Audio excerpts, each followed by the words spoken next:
बिस्मिल्लाहिर्रहमानिर्रहीम।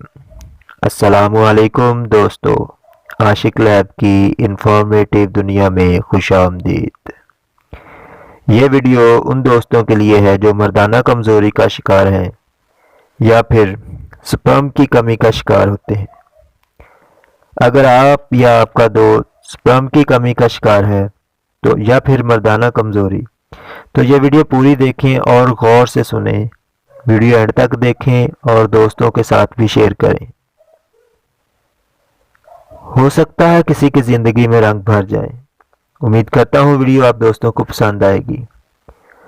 दोस्तों, स्पर्म की कमी या कमज़ोरी क्यों होती है, पहले इस बात पर ज़रा रोशनी डाल लेते हैं। स्पर्म की कमी या मर्दाना कमज़ोरी उस वक्त होती है जब गंदी फिल्में, मसलन ब्लूप्रिंट मूवीज़ या गंदे डांस वाले मुजरे देखते हैं। दोस्तों, इस बात का आप सब दोस्तों को बखूबी इल्म होगा कि फहश मूवीज़ या बीपी मुजरे देखने से नफस एक बार तो तन जाता है और उज़्वे तनासल के पट्टों में खिंचाव पैदा होता है, जो कि सेहत के लिए बहुत ज़्यादा नुकसान का सबब बनता है। गंदे ख्यालात आते हैं जिसकी वजह से इंसान ज़ना की तरफ राग़िब होता है। तो कोशिश करें गंदी फिल्में ना देखी जाएं।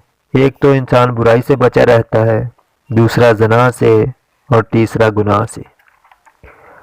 कहते हैं कि ज़ना नस्लों को बिगाड़ता है और हर इंसान की कोशिश होती है कि हमारी नस्लें बुरी आदतों से बची रहें। हदीस शरीफ में आता है कि ज़ना एक कर्ज है और ये कर्ज जो तुमने लिया है उसको अदा तुम्हारी माँ, बहन या बेटी करेगी। उम्मीद करता हूँ कि यह बात सीधी दिल पर उतरी होगी। तो मैं बात कर रहा था स्पर्म की कमी या कमज़ोरी की। तो स्पर्म की कमी या को कैसे पूरा किया जाता है, गौर तलब और इंतहाई अहम मालूमात। इससे पहले नए आने वाले दोस्तों से गुजारिश है कि इस चैनल को सब्सक्राइब करें और साथ ही बेल के आइकन को भी प्रेस कर दें, ताकि जो भी वीडियो हम अपलोड करें उसका नोटिफिकेशन आप तक पहुंचता रहे। स्पर्म की कमी किन किन चीज़ों से पूरी की जा सकती है? तो सबसे पहले है विटामिन B12। विटामिन B12 की स्पर्म की कमी को पूरा करता है और जो सब स्पर्म डैमेज हो जाते हैं या ख़त्म हो गए होते हैं, यानी कि आम लफ्ज़ों में ये कह लें कि जो स्पर्म मर गए होते हैं उनको दोबारा से ज़िंदगी देता है। स्पर्म की तादाद में इजाफा करता है और स्पर्म के सेहतमंद होने के लिए बहुत ज़रूरी समझा जाता है। विटामिन B12 आमतौर पर मछली, सी फूड, गोश्त, अंडा, दालें, कलेजी, दूध और दूध से बनी हुई जो अशिया होती हैं उनमें विटामिन B12 की अच्छी खासी मिकदार होती है। तो आप इन सब चीज़ों का इस्तेमाल करके विटामिन B12 की अच्छी खासी मिकदार हासिल कर सकते हैं। विटामिन C जो दूसरे नंबर पर आता है, ये जो आमतौर पर तुर्श फल होते हैं उनमें पाया जाता है। ये भी स्पर्म की सेहत में इजाफे के लिए बहुत ज़रूरी समझा जाता है, मगर ज़्यादा खट्टी चीज़ें आम इंसान की सेहत के लिए काफ़ी हद तक नामुनासिब समझी जाती हैं। विटामिन C ज़्यादातर माल्टा, लीमू, स्ट्रॉबेरी, ब्लूबेर, अंगूर, टमाटर, ब्रोकली और बंद गोभी में ज़्यादा पाए जाते हैं। आगे आते हैं विटामिन D।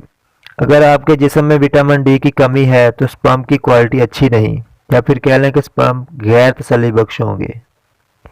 विटामिन D अपनी रोज़मर्रा खुराक में ज़रूर शामिल करना चाहिए। विटामिन D आप जिन चीज़ों से हासिल कर सकते हैं वो है मछली, पनीर, अंडे की जर्दी, दूध, दही और मशरूम। इन सब चीज़ों को अपनी खुराक में शामिल करें ताकि आपके स्पर्म में जो कमी है वो पूरी हो। तो आगे आते हैं विटामिन E की तरफ। ये भी स्पर्म की कमी या कमज़ोरी को पूरा करने के लिए बहुत ज़रूरी है। ये स्पर्म की क्वालिटी को बेहतर करता है और स्पर्म को डैमेज होने से बचाता है। जिन दोस्तों को बांझपन का मसला है वो दोस्त विटामिन ई का इस्तेमाल ज़्यादा से ज़्यादा करें। विटामिन ई जिन चीज़ों में कसरत से पाया जाता है वो है सूरजमुखी, सोयाबीन, फलियां, बीज, सब्ज़ पत्तों वाली सब्जियां और पालक। इनमें विटामिन ई की अच्छी खासी मिकदार होती है। अगर आप अपने स्पर्म में इजाफा करना चाहते हैं तो अपने रोज़मर्रा के खाने में इन विटामिन को लाजमी शामिल करें। एक और बात फिर से कहना चाहूँगा कि अपने ख्यालात को साफ रखने की कोशिश करते रहना चाहिए। अच्छी खुराक के साथ साथ अच्छे ख्यालात का होना भी बहुत ज़रूरी है। गंदी मूवी से परहेज़ करते रहा करें। उम्मीद करता हूँ तमाम दोस्तों को वीडियो पसंद आएगी। तो मिलते हैं इंशाल्लाह एक और नई इंफॉर्मेटिव वीडियो में। तब तक के लिए अल्लाह हाफिज़। अस्सलामु अलैकुम।